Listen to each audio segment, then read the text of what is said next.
Heavy rainfall and powerful wind events in western Washington represent a significant meteorological phenomenon with measurable impacts on infrastructure, economy, and public safety. These weather systems typically originate from the Pacific Ocean, with atmospheric rivers playing a crucial role in delivering concentrated moisture to the region.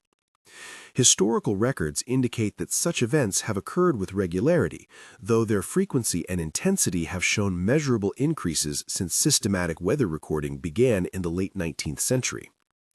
Between 1950 and 2020, Western Washington experienced approximately 15 to 20 significant wind and rain events annually, with precipitation totals averaging 37 to 54 inches in lowland areas and up to 150 inches in mountainous regions.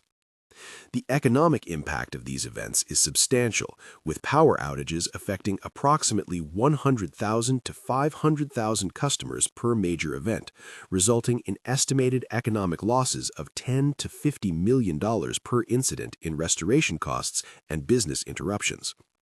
The transportation infrastructure suffers significantly, with major highways like I-5 and SR-99 experiencing closures averaging 3 to 7 days per severe event. The frequency of atmospheric river events has increased by approximately 25% since the 1980s, with precipitation intensity during these events rising by roughly 15 to 20% in the same period. These weather systems typically occur between October and March, with peak activity in November and December. The meteorological processes involve cold fronts from the Gulf of Alaska colliding with warmer, moisture-laden Pacific air masses, creating conditions conducive to heavy precipitation and strong winds.